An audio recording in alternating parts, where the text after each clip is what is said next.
Sinna vahega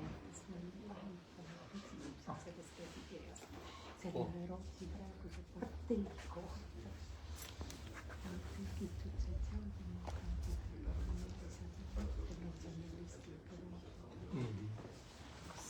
see religion, mis on paberis. Ja ta võiks seda olla. No teeme vastas, et ta ei lõpetada. Et sellepärast, et ta tundub on läbi aga tuleb teada, et hästi konsooli. Sa saad aru, et see on iga kahjuks. Kui ta väiksem. Kui ta ei tule, jah. Kui ta tuleb, siis ei tea. Et see on nii otsustatud. Kui on inimesega temaga veel, see on augustis ka teha, sest selleks on kolmandaks ülimisele usu. Ja sellised päevad isegi nädalad, et ta on siin tagant korralt, siis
Sinna ette ritta võib ka istuda või? jah,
istub kõrvale.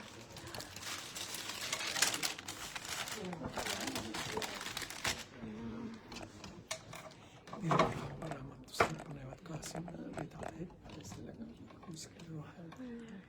No Kõik salvestate siin tavaliselt? mitte kõike, mida soovitakse. Aga nüüd on väga hea, nii kaua kuni keegi sinna istus, väga hea. Ma hoiatan mängust.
Ma kõigepealt tutvustan ennast, kuna mina olen kuulajatele võõras. Ma olen kirjastuses see inimene, kes aitas Martini raamatu kujundusse ja trükki, et ta sai raamatu välimuse. Protsess oli pikk ja põnev.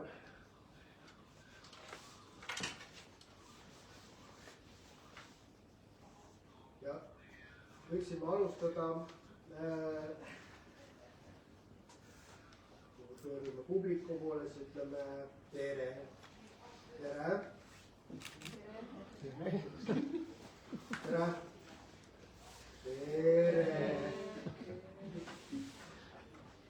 Et Martinil on seal üks terve lõik, kuidas erinevad tered tähendavad erinevaid asju. Kas sa natuke räägiksid sellest? No ja see tere on muidugi üks põhjus niisugust asjast rääkida, mida kutsutakse suhtlemiseks, mis ongi see, kui me räägime täna suulisest kõnest või kõnelemisest, mis ongi suhtlemine. Ja suhtlemisel on mitmeid omadusi ja üks omadus on vastastikus. Mina sulle, sina mulle. Ja see vastastikuse printsiip on, teda on võimalik ka nii-öelda kuritegelikult ära kasutada, kui me teame seda, et antakse meelehead ülemusele või mingisugused korruptsioonijuhtumid. See võib vabalt juhtuda, aga miks sellest on väga keeruline pääseda üldse, sellepärast et on vastastikuse reegel. Suhtlus hoiab üleval. Midagi ei ole nii, et sidemed tekivad. Ma ütlen sulle tere ja miks tere? On niisugune ütlus, et tere on nagu pai. Ma ütlen sulle tere, ma teen sulle ju pai, ma justkui hindan sind, ma pean sust lugu. Ja mis sellele kohe vastab? Vastu tuleb, vastan ütleb tere. See ole niisugune terede vahetus, paide vahetus. Erik Pöörn oli see, kes kui te olete kuulnud, niisugune üpris kuulus filosoof ja sotsioloog, kes ütleb, et tere on nagu paid ja ette. Ja mis teeb tere tereks? Sest kokkuvõttes, et tere seal võib olla modifikatsioonid täpselt samamoodi, tervist ja inglased ütlevad how do you do, et kuidas käsi käib põhimõtteliselt. Aga põhiline ja lühim variant on tere, seesama paid. Sama hindamine, just vastaspoole hindamine on see, millest algab selline suhtlus. Ja kui me räägime, et kõnelemine on suhtlemine, siis me räägime mitte ainult sellest, kuidas me vastastikuselt peame käituma, vaid me räägime siis, missuguse õhustiku me loome. Ma hindan sind, saan vastu, sina hindad mind. Nii need paid hakkavad käima. Mis juhtub, kui üks ei paita? Ütleme nii, jah. Kas elus on niimoodi, et ma ütlen tere ja teine vaatab otsa ja mis asja, et ei saanud nagu aru. Nagu räägiks teises keeles. Et kokkuvõttes on niimoodi, et seesama teise hindamine aitabki kogu sellele protsessile kaasa, mida meie kutsume dialoogiks kõnetajuse juures. Ja vaat see ongi see suhtlemine kui dialoog. Ongi ühesõnalise või lühikeses sõnas, milleks on tere. Ja kui Einar ütles niimoodi, et püüdis erinevaid teresid justkui transportida, siis mis selle tere omadus on? See tere kaudu tuleb kõige ilusamini esile see, et ega see tere ei tähenda midagi, vaid missugune tere see on. Ehk intonatsioon, hääl, kehaline, kas silmside või mitte. Ma ütlen sulle, no tere. Noh, mis sa naerad? Tekib kohe küsimus. Ja siin tuleme selle juurde, et sõnade tähendus on väga sageli kinni just nimelt audio iseloomus, et missugune kõlab. Tere! Tere! Kõik on, ma olen tere öelnud ju. Mul ei olegi justkui etteheita, et kuule, sa ei ole visata, sa ei ole tere. Aga nüüd ütlesin. Aga see ei ole see tere, see ei ole see hindav tere. No näiteks. Üks inimene on 2 nädalat tööd puudunud. Tere!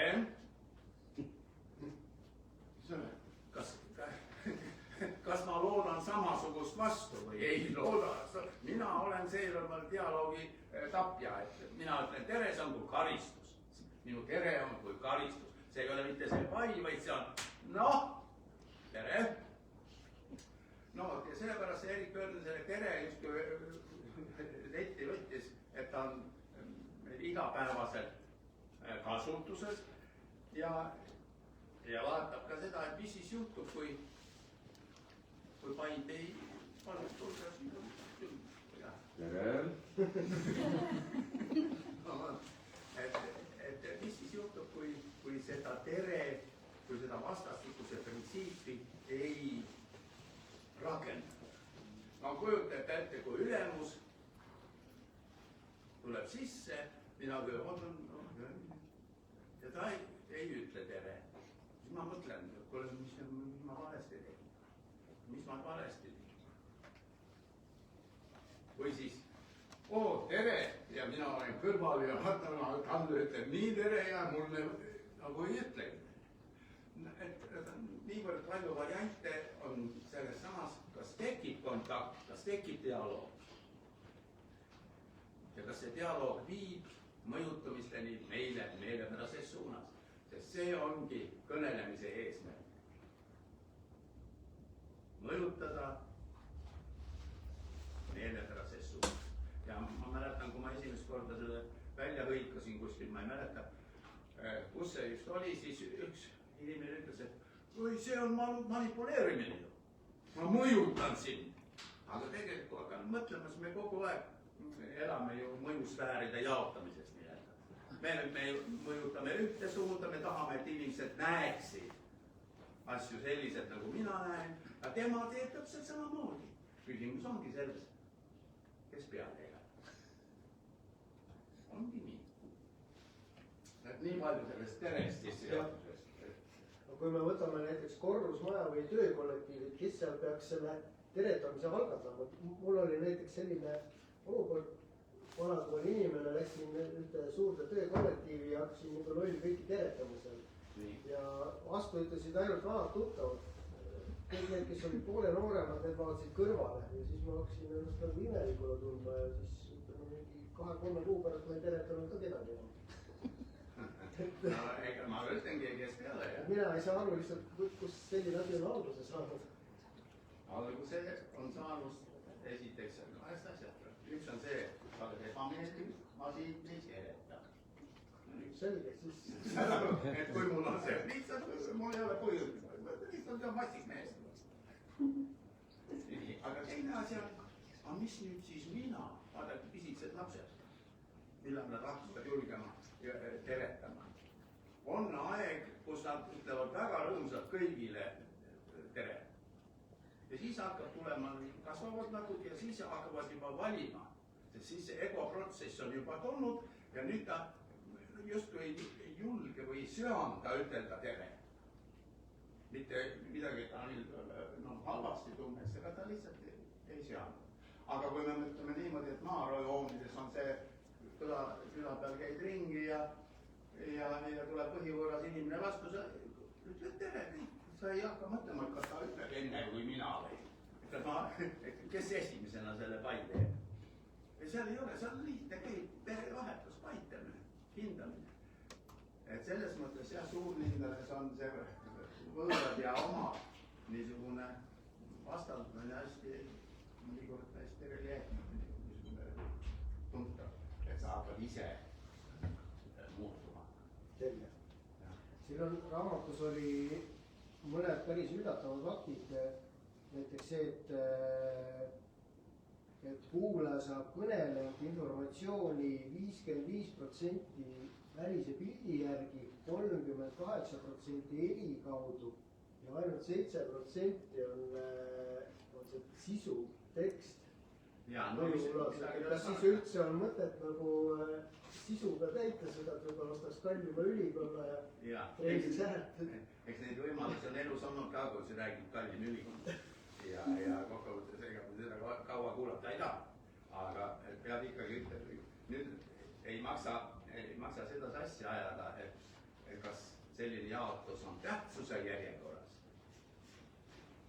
Et see Mehrabiani jutt ei ole sellepärast aktuaalne, et see ei ole nii, et noh, et see on kõige tähtsam asi, mis mu seljas on ja siis tuleb siis, mis häälega ma räägin ja siis alles see mõttekene või see tõde, jah, et siis tuleb viimasena, ei. Asi on ju selles, et see infoblokk võetakse kuulaja poolt korraga vastu. Küsi on selles, et palju tekib neid, kui ma millegipärast on mul niisugune välimus, ükskõik on see riietud või mingi muu asi, kui see torkab silma, kui ta hakkab mõtet viima sellest tekstist eemale, sellest tõest, mida ma räägin. Et kui tekivad, selleks on olemas oma terminis infoleke, kui info hakkab lekkima sellepärast, et ma vaatan hoopis teist asja, mitte ei kuula seda, mida ta räägib. Või siis ma räägin vale tooniga, nagu see tere. Ma ütlen sulle tere ja kas ma tunnen ennast hästi siis? Ei tunne ju. Ilmselt ma pean midagi muutma, et nad oleksid ühe asja teenistuses, see tõde või siis see mõte või siis sõna ja see intolatsioon ja see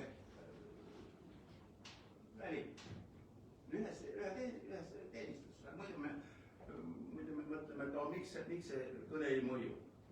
Vaadatakse muid asju, kuulatakse muid asju. Näiteks öeldakse, sa tere, siis mõtlen, no nüüd ta sai, ma puudusin, mõtlen tere ja mõtlen, et ja kuulajana mõtlen, et ta teab, et ma ei käinud tööl. Ma tegelikult ei olnud mul kahtlust. Aga täpselt samamoodi on siis see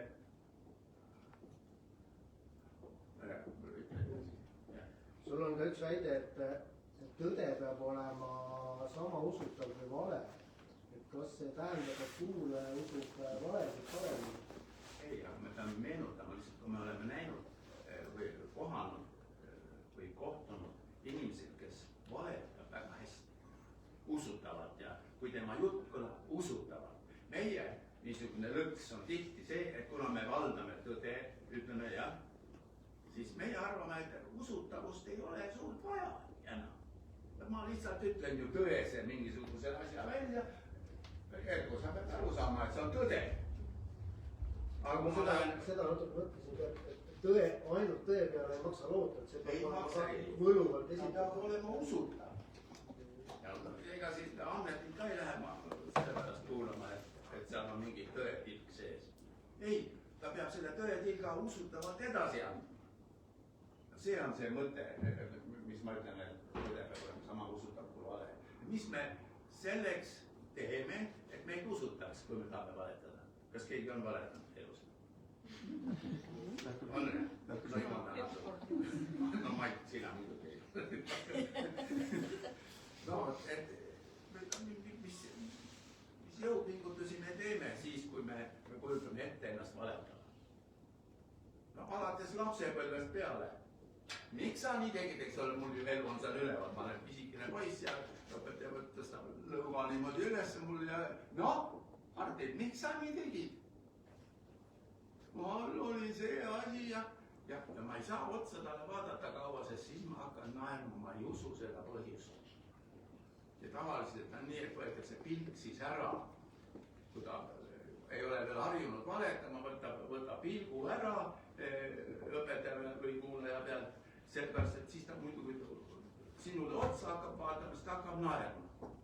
Ühesõnaga, kehv valetaja hakkab kohe naerma, siis kui ta valetama püüab. Aga kehv tõerääkija, mis te arvate, mis see teeb? Ta ei hakka naerma, ta muutub hästi tõsiseks. See oleks justkui nii, et ma olen parem tõsine, muidu ma hakkan naerma. Lapsepõlvest tulnud see kogemus. Et see on see, et sellepärast on tihti meil väga palju tõsiseid jutuajamisi kõnelejate poolt kasutatud. Et neis on just nimelt niisugune võimalus, et kui ma kaua pean seda sama valet edasi andma, siis ma hakkan naerma. Nii nagu väike poiss. Ma loen nüüd ette mõningaid probleeme, et kui inimene nagu hakkab kõnelema, et mis küsimused tal võivad tekkida. Kuidas muuta oma kõne mõjuvamaks? Mida teha, kui mul on nõrk hääl? Mida teha, kui mulle hääl ei meeldi mulle? Mida teha, kui mõte kaob käest ära? Mida teha, kui kõnelemise ajal tekivad mäluaugud, kui ma unustan üldse, millest ma rääkisin? Aga mis juhtub, kui ma lähen hästi ametlikuks? Aga kui tekst läheb meelest ära? Aga kui ma olen mõtetega eespool ja räägin automaatselt? Aga kui mitte ainult hääl ei ole nõrk, vaid ka jalad lähevad nõrgaks? Ja kui üldse enamik kehaosi tundub esinemise ajal ülearvusele. Kui seda kõike mõtled, et siis tundub, et parem nagu tekkijalt välja ei tulegi, et kuidas nendega nagu järjest tegelema hakata. No ja nüüd on siin, tuleb alati valida, kui mõni reporter muidugi küsibki nii palju küsimusi korraga ja siis ärge püüdke mõelda, et oskate vastata sellele. Siis te peate valima sellest parvest, selle küsimuste parvest üle ja hakkate sealt kaudu lihtsalt asja üle mõtlema. Aga kokkuvõttes, kui niisugune ports küsimusi on, siis fakt on see, ma ei suuda seda valikut teha, sest ma ei tea ju, mis veel tuleb ja selles mõttes on alati hea öelda, kas te kordaks. Midagi ei ole parata, see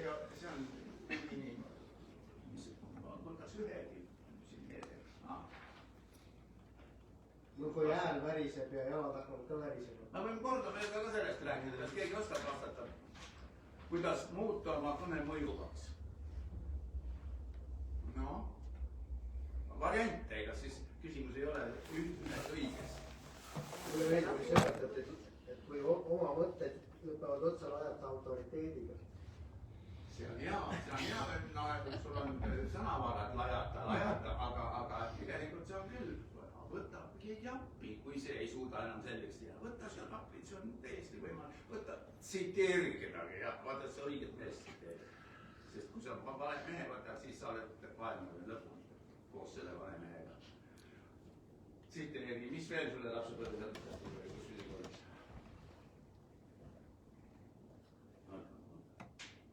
Kuidas muuta oma kõne mõjuvaks, oli küsimus, jah? Mis mõjub siis? olla enesekindel. Nii. Kas me oleme näinud neid enesekindlaid esinejaid, keda ei taha kuulata? Oleme? No vot, siis see ei ole päris see, eks ole, mida peaks lõpuni teha. Kokkuvõttes enesekindlus ei ole kõnelemise eesmärk. Ta on vahend. Ta on vahend, et see mõte või seisukoht, mida ma edasi annan, jõuaks kohale. Aga mitte rohkem, mitte. Muidugi kehva enesetundega, ükskõik on mul köha või olen ma lihtsalt värisen, et ma kardan midagi, on raske oma mõtteid edasi anda, see on küll õigus, aga ta ei ole eesmärk. No mis see mõjumine siis on?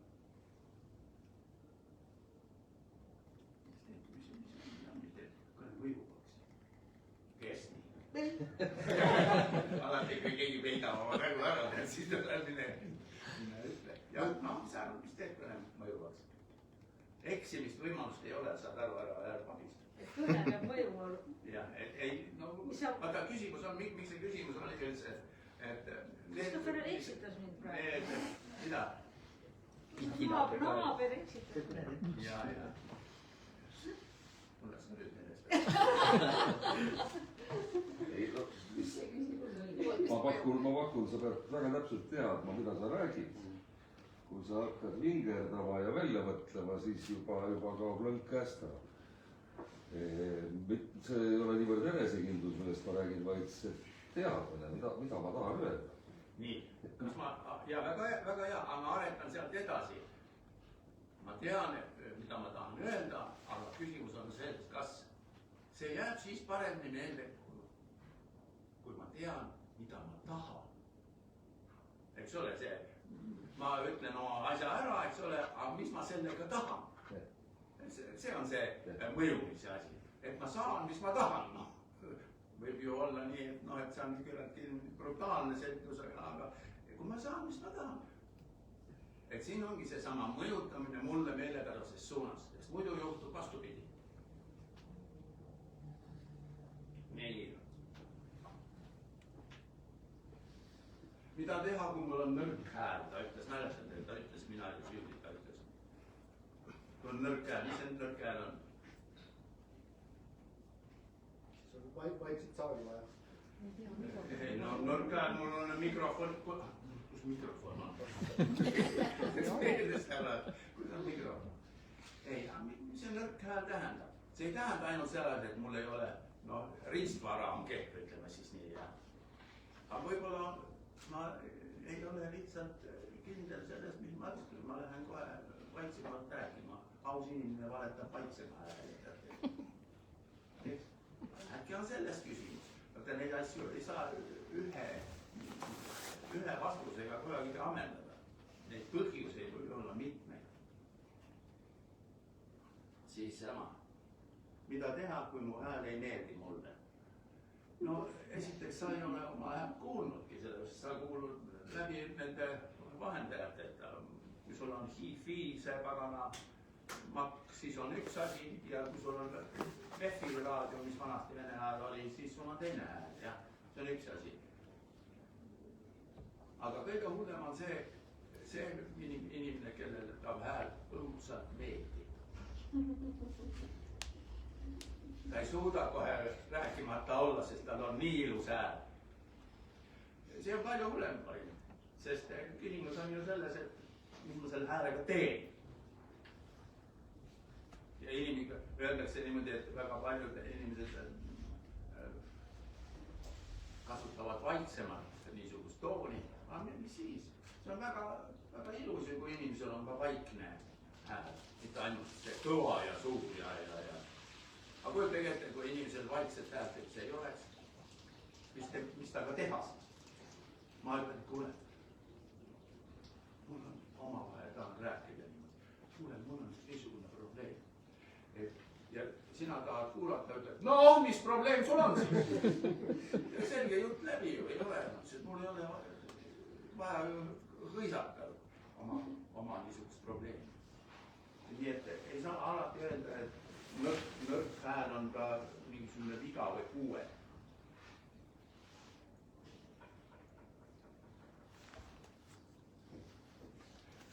Saigi vist kõik, jah? Ei saanud, aga mis me jõuame. Kõik need probleemid sai loetud. Aga lähme natuke keerulisemaks. Nüüd raamatu pealkiri oli alguses 3 väärtustamist, aga mõtlesin, et see ei ole piisavalt kutsuv. See on nii nagu... No mind kutsub siiamaani sellepärast, et... aga no need on siis nagu mina väärtustamine, mõtte väärtustamine ja kuulaja väärtustamine. Katsu hästi lühidalt iseloomutada, et mis asjad need on? Need asjad on need, mida mul vaja kõnelemiseks. 3 asja. Kõigepealt mina, ehk ma ise, mõte, mul peab öelda olema, või idee peab öelda olema, ja kuulaja, sest üksi ilma kuulajata ei ole mõtet rääkida. Need ongi, ja kuidas siis täita, missuguse sisuga täita see mina, mõte ja kuulaja, selles on ju küsimus. Mis see tähendab mina väärtustamine? Minu jaoks see tähendab kõigepealt valmisolekut. Valmisolekut kõnelemiseks.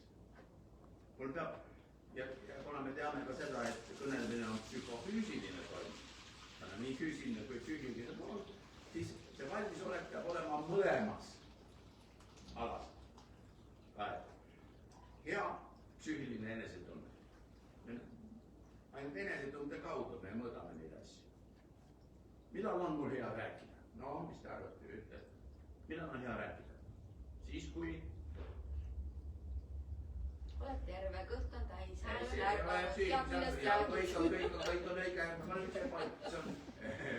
See on füüsiline.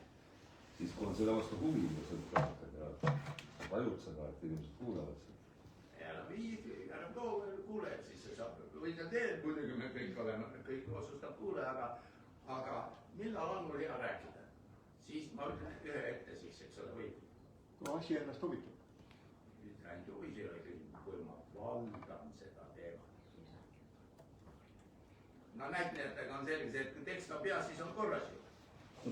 Ei ole ala. No ei, no sa nüüd hakkad ette, eks ole.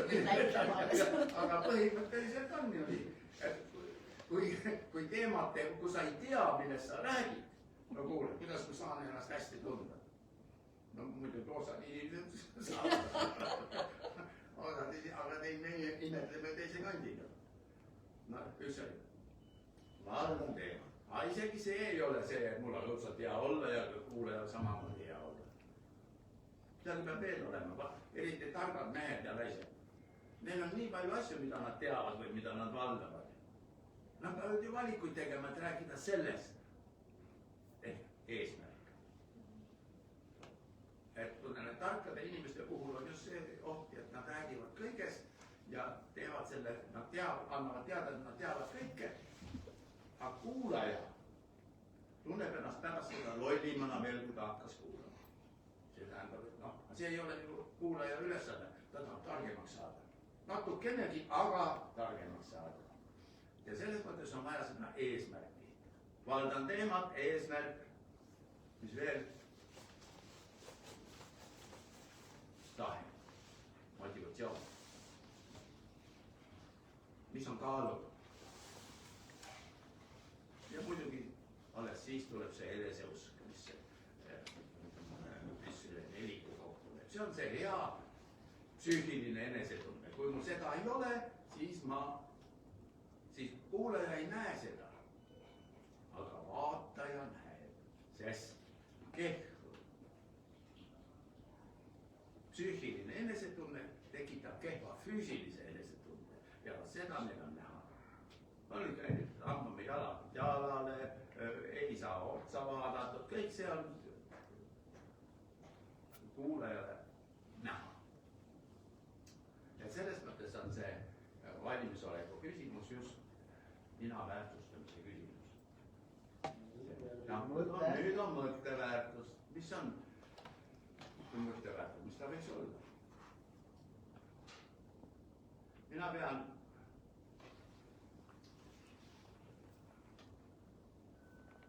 kõige tähtsamaks just nimelt sellest mõttest arusaamist. Muidugi me ütleme, et me saame aru, kui me oleme seda aeg-ajalt toitnud. Aga see arusaamine ei pruugi olla tõene, sest kui küsitakse minu käest niimoodi, et kui sa saaksid selle kirja panna. Ja siis ma toon, ja muidugi saab. Hakkan kirja panema seda sama mõtet, mida ma arvasin, et ma mõistsin. Ja ei õnnestu esimese korraga, tõmban maha või arvutiga siis kustutan ära, ühesõnaga kogu tees, mis siit välja tuleb, on mõistmine sisaldab väljendusoskust. Ja alles siis, kui me oleme jõudnud väljenduseni, oleme me võimelised ütlema tõese lause, et ma mõistsin. Seniks ma olen teie mõistmisel, kes tahab vastu välja, palun täpsustada. Aga ta on küllaltki hea kontroll, seesama kirja teel väljendamine on meil kõigil alati niisugune asi, mida me saame kontrollida, aga just nimelt fikseeri ja sa saad aru, kas see on see. Kuidas me telefoninumbrid meelde jätame? Mis su number on? 5111 ma kordan, 5111 ma kordan, et see kuuldu mõjul talletuks mulle siia hetkeks. Muidu ta ei pruugi talletada. See oli siis, mille kohta see oli. Mõte nüüd siis kuulaja. Mõtte väärtustamine, see ei ole muidugi ainult see arusaamine, vaid põhiasi, millele on hea tähelepanu pöörata, on just nimelt mõtte jaotamine, mõtte liigendamine. Sest kõige kurvemad on need targad jutud, mida kuulaja ei oska iseseisvalt enam liigendada, jaotada. Ja kes räägib pidevalt, riskib sellega, et kuulaja jõuab järele, et ta ei tule kaasa. Ehk liigendamine, kui sa kohe nüüd ütled, et on mitmeid võimalusi liigendada, mis võimalused on? Pausidega. Pausidega ja pausid võivad olla loogilised ja psühholoogilised. Loogika on see, mille kaudu jääb asi meelde. Mille kaudu kuulaja pärast ütled, et kas see on see või ei ole. Tihti need juhuslikud psühholoogilised pausid, kui neid on palju, kui neid on rohkem kui loogilisi pause, siis on keeruline mäletada.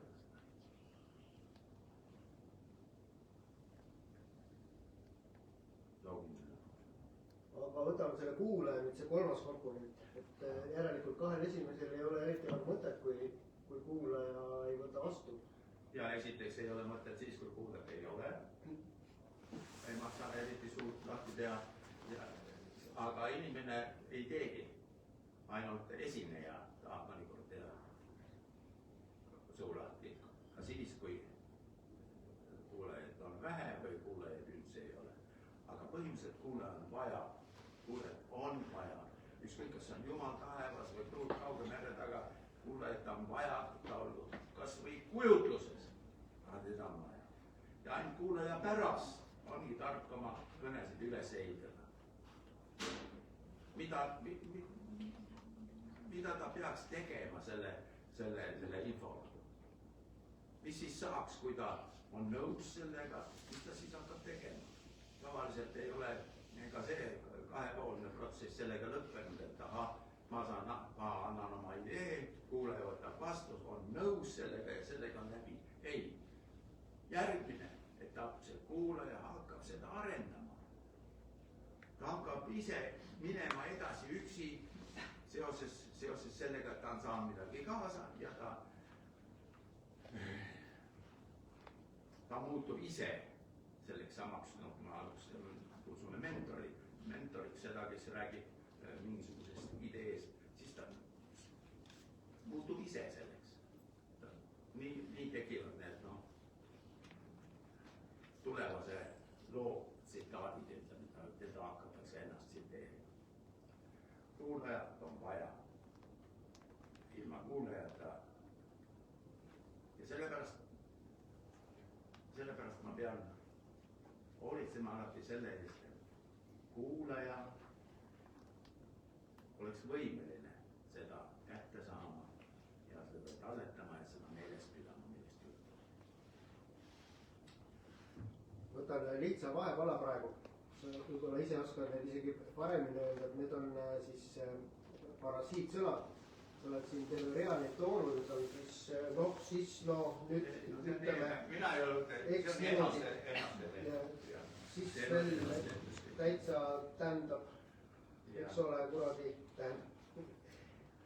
Ja siis kõige sagedasem on, sul on näide siin, oli, kus see oli. No kõige sagedasem, mis te arvate, mis on? Nagu, õige. No, ma nagu ütlesin seda, et kui me nagu teeme nii, siis meil on selline tulemus nagu võt. Muidugi, aga viimastel nädalatel, kui ma kirjutasin mõningaid märkmeid üles ja siis ma leidsin veel ühe pikema parasiitsõna. Mis te arvate, mis see on? Nii öelda või? Veel pikema. Ausalt öeldes. No ausalt öeldes on ka hea, väga hea. See oli mul enne ka teada, et ausalt öeldes jah, aga tegelikult, just, tegelikult see on nii. Ja räägib pika jutu ära ja siis ütleb, et tegelikult on. Et tegelikult ja kokkuvõttes esimene vihje sellele tuli ühelt välismaalaselt, mille kes eesti keelt justkui juba oli tükk aega kuulanud ja ise ka rääkis, seda huvi pärast hakkas aru saama, et see tegelikult on siis no, mis see inglisekeelne vaste on selle? Action, jah. Et no nii need keeled segunevad, kuigi osad on ja. Aga kuidas sellega võidelda annab näiteks, et minu meelest on meedias veel päris palju inimesi, kes ikka täiesti löövad uimadeks oma nagudega. Mis sa teed, nagu, mis sa teed? See nagu on väga ilus sõna tegelikult. Nagu on ju tegelikult väga ilus sõna. Sellepärast, et mis ta funktsioon on? Võrdlus. Ikka sul on siis liiga palju võrdlusi. Ei ole. Võrdlused on just need, mis teevad nähtavaks selle idee või mingisuguse kujundi. Võrdlused on, kui meil võrdlusi ei oleks, siis me ei suudaks panna nägema inimesi asju. Küsimus on nüüd selles, et see nagu on väga paljudes funktsioonides just nimelt pehmendaja. Et inimesed ei ole harjunud oma mõtteid välja ütlema ja sellepärast ma nagu tahaksin öelda seda, panid tähele, mul tuli tingiv kõneviis ka sisse. Ma nagu tahaksin. See on hästi tagasihoidlik, pseudo tagasihoidlik lihtsalt niisugune fraas. Ma nagu tahaksin. Need on omad põhjused, näiteks eks olegi. Eks ole ma, see on tegelikult, võtsin meelega praegu tegelikult, see on tagasiside soov, eks ole. On ju nii. Ma mäletan, kui lugupeetud Rein Lang oli Kuku raadios veel, siis ta rääkis, iga teine lause lõppes, eks ole. On ju nii, ta tahtis kinnitust kogu aeg, toestust oma mõttele. Ta oli paar ministri aega erinevate ministritoolidel ära, ta kadus ära. Eks ole. Käis õppimas. seal ei olnud vaja kinnitust. No, on kummalised niisugused psühholoogilised vihked on just nimelt selles, ja nad on kinni nendes parasiitsõnades või nad on abistajad. Muidugi see ei ole kõige hullem asi. On olemas niisugune asi, mida kutsutakse üneemiks. Teate või, mis see on? Tuleb just nimelt seesama vokaalitaoline moodustis, mis näitab, et ei ole veel ja see ei olegi võib-olla kõige hullem, neid on mitut sorti, aga kõige vastikum mu meelest on see, kui ta tuleb sõna otsa, tuleb läheb ausalt. Et seesama hääl on sõna otsa. Küsimus on siis selles, et miks ta tuleb. Ma ei tea, miks ta tuleb, aga ei saa lõpetada millegi pärast sõna. On vä? On vä? On vä? No vä on, see on juba see, seal on ka või ja õ, i ja ä. Või ma üks päev kuulasin ilmateadet ja tabasin ühe asja, millega me oleme nii ära harjanud juba. E-hääliku vahetamine ääks. Väike ääl. Läheb ääl. Et E on üldse üks niisugune häälik, mis nõuab lihast niisugust aktiviseerimist. Lähme. Aga paraku ää on hea öelda. Väike ääl. Mis ma veel tahan? Ma esitan ka ühe küsimuse, äkki te teate. Mis asi on Apokoof? Isegi Christopher sai. Apokoof. Ma ka ei teadnud neid, aga kuna lahendan lihtsalt sõnu, siis seal oli niisugune hea küsimus ja vastus oli Apokoof. Ja miks ta jäi mulle niimoodi serva? Sest need kõne väga sageli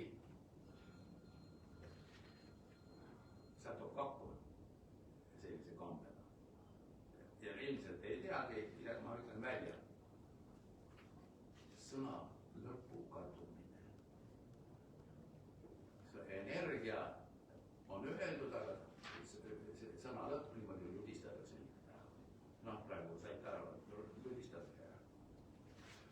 Ma ütlesin isegi sõnad niimoodi, aga kui hakkate vaatama, siis ka head kõnemehed loobuvad mõnikord sõna väljaütlemisest enne selle viimase hääliku hääldamist. Ma tegin meelega praegu, eks ole, siia lõppu.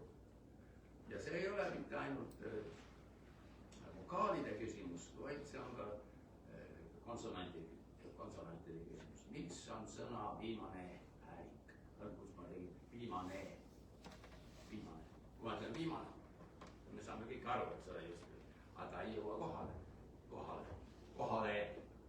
Et selles mõttes see on see hea, et sain teada see, et on niisugune sõna ka, et keegi on enne ka justkui klassifitseerinud selle tendentsi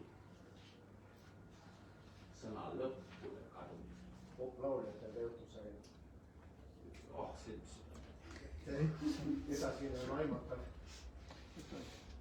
Kui sa vaatad näiteks maailma suuremate riikide juht, et kas sa saad aru ka, et kas nad on võtnud nagu koolitusi või kes paistab silma hea esinemisega? Noh, küsimus on ju selles, kas see jutt, mis ta räägib, meeldib mulle või ei. Ja siis esimene asi on ju see, et ma teen valikuid juba selle pinnal. No mulle näiteks Pedro Sanchezi vaated väga ei meeldi, aga ma pean tunnistama, et ta on väga veenev esineja, Hispaania peaminister, sots. Ma tean, et Sanchez on, aga mul ei löö pilti ette üldse. Ta on kuidagi juhuslikult ja selles aga Macron, Trump. Trump, kes see Trump on? Ei, no selles mõttes me ei saa eranditest rääkida ja selge see küsimus oli see, et kas nad on kõnetunde võtnud või noh, muidugi on. Et see Inglismaal sai, parlamenti sai pääseks, aga Eatonis ei ole käinud koolis ja juba Eatonis on siis kõnelemine või kõnekunst ju täiesti sees. Ja kokkuvõttes muidugi peab ütlema, et eks ka meie kõnelemistes on niisuguseid kogemusi, kus juba koolipõlves õpitakse esindama mingisugust rühma, olgu see rahvas või riik. Ma mäletan, ja see tuleb meie noortele väga hästi välja, ma mäletan kunagi, Kristjan äkki mäletab paremini, mis lend see oli, kes tegi lavakõne eksamiks presidendi uusaastakõne või vabariigi aastapäevakõne.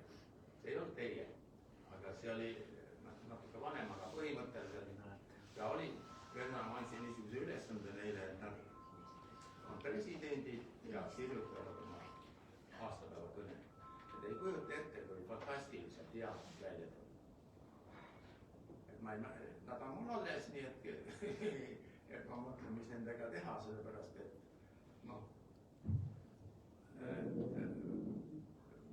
millegipärast need reeglite pärased ja millega me harjunud olema, need kõned on kõik väga juba justkui šabloonid ja aga kastivabad soovid olid väga ergutav kuulda ja ma ei vastanud küsimusele, mis sa küsisid. No, maailma suuremate riigijuhtide ja õigus, jah. Kes paistab eriti hea kõnemehena silma? Ma pean ütlema tõesti, et need niisugused inimesed, kelle kohta ei tahaks öelda head kõnemehed, aga võiks öelda, et need jätavad millegipärast kuulajale või ma kuulan neid jälje ja kahjuks on nad jätnud negatiivse jälje. Just nimelt oli, kes see on isegi nime, kes on Ameerika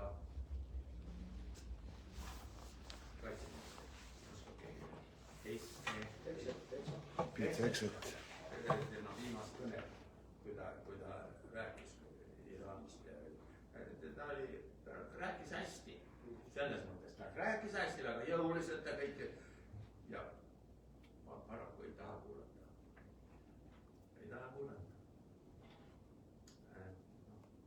Siin see kõik see tarkus, mis sa õppides saanud oled, seda võib kasutada sajal viisil. Selles mõttes ei ole midagi õisata, kui sa tead, kes mida esindab. Tund nagu kulunud. Ma lõpetaks sellise lihtsa asjaga, ütleme niimoodi, et ma pean kooli lõpuaktusel kõne pidama poole kogu esindajana. Ja siis tahaks pidada emotsionaalse kõne, aga peast rääkida ei oska.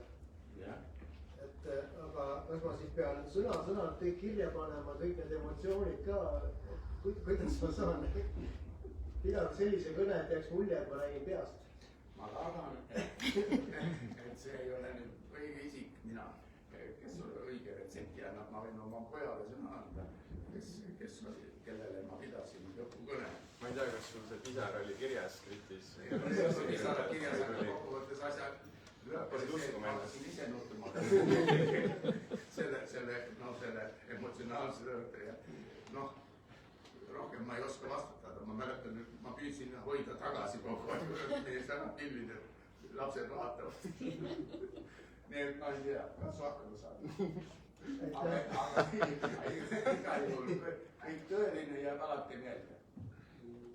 Ükskõik, kas ta on paberilt loetud või mitte, kõik teile, mis sa tahad öelda, võib olla samamoodi peast ja küsimus on, et kas ma juba tean, et ei maksa liiga emotsionaalselt minna peale, kui sa ennast tunned juba. Aga kui sa ei tunne, see ei õpi piire, mis sul on.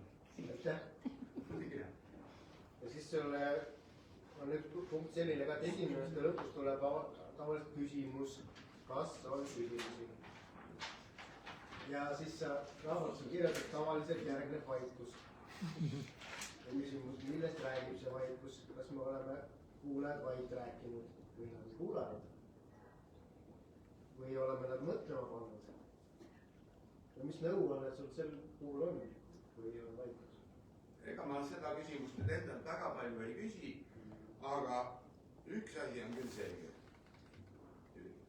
Mida saab vältida, et see lõpetamine, minu kõne lõpetamine, et see oleks edasi antav kuulajale, see on justkui põgenemine oma lõppsõna eest. No, et ma küsin, et no mis küsimusi, on küsimusi. Ja teil ei ole, see tähendab seda, et no mis teha, kui teil ei ole küsimusi. Aga eelnev on palju olulisem, kuidas minu kõne lõpeb. Mis on minu kõne lõppsõna? Et need asjad, kui me seda ei puudutanud siin, mismoodi on see kõne ülesehitus, siis alati me rääkisime tere faasis, või õigemini terest, siis kõne juures on see tere faas, justkui hindamine, kohalolijate hindamine, hea tuju tekitamine, niisugused asjad, kontakti saamine. See on see tere faas siis kõnelemise juures. Ja täpselt samamoodi on olemas ka lõpusõna või lõppsõna. Jõudmine või öelda siis lõpetamine. Et see lõpetamine ei oleks niisugune nagu, kui keegi peab mingisugust sünnipäeva, siis kõik on väga kena ja üks ütleb, aitäh, ja tõus. Mis juhtus? Miks ta läheb, miks ta põgeneb ära järsku? Lõppsõna funktsioon on minu pärast palju tähtsam, kui meil siiamaani on nii-öelda tarvitusel olnud. See lõppsõna kogub kokku selle iva, kas millest juttu oli, või annab mingisuguse soovi, kuhu te selle teadmisega nüüd lähete.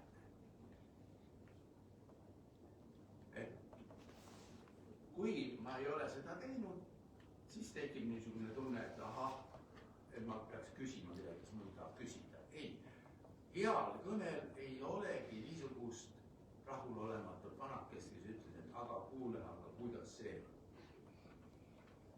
Ei ole vaja, peab kõne terviklikkus sisaldabki siis seda kohtumist, seda terefaasi, siis see sisu ja segregatsioon, millest me räägime. Ja kokkuvõttes siis, milleks seda kõike vaja on. Muidugi võib küsida, et milleks seda vaja on. Milleks seda vaja on? Täna lugesin, ma ei tea, kas see on praegu ka kirjas ERR-i uudistes, seal kus lugupeetud Tiit Hennoste rääkis suulisest eesti keelest päris pikalt aga tema rääkis niisugusest täiesti tänavakeelest ja mis meid ümbritseb. Ja selle pinnal me oleme muidugi, see raamat on küllaltki selles mõttes aristokraatlike haritud inimestele ja kes just kellele see ei ole mõelnud sellepärast, et neil on midagi puudu. See jumala pärast, et ei jääks niisugust mulje, et see on midagi puudu, et sul on puudu midagi, harjuta. Ei, see on see, et vaatamata sellele, miks sa anna lõpus see algajatele, edasijõudnuile ja meistritele, ka meistrid võiksid mõnda asja alati tähele panna. Sest meistrid tavaliselt muudavad meie elu rohkem kui keegi teine. Ja sellepärast on tark meistritel vaadata, ahaa, siin ma peaks seda tegema.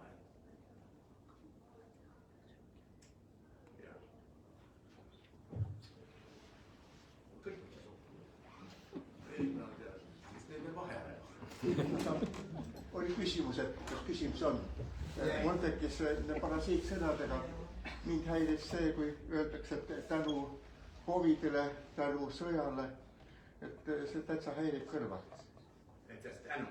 Jaa, tänu COVIDile, tänu sõjale ja nii edasi. Väga tihti esin, ametist hästi. Ja, ega keelata ei saa midagi, nagu öeldakse eesti keele, suuline eesti keel on reeglite vaba. see ei tähenda seda, et ta on seaduspärasuste ja laval, vaid kui ma võtan midagi ja paljundan mingisugust kõneliiki, siis ma saan ka vastavaid tagasisidemeid nagu teie käestki. Sa saad kogu aeg midagi ebameeldivat. Täiesti kindel, et kui sa saad kätte midagi ebameeldivat väga pidevalt, siis kui sa maksad kätte kellelegi. No inimene on ikka nii, et halvad asjad jäävad sisse, siis kuskilt keegi kannatab, ütleme siis puudutab. Aga muuta neid ei saa. Mina ei usu, et keegi on tulnud. jah, need on tulnud, et jääda siis. Need on tulnud, et muu tasemele pakkuda, kui mul on võimalust teha.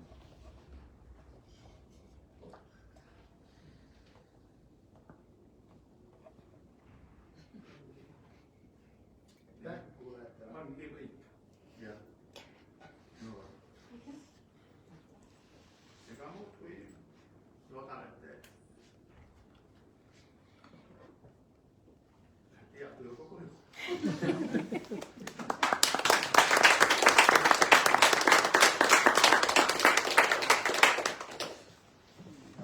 Teine küsimus ka, et siia saab ka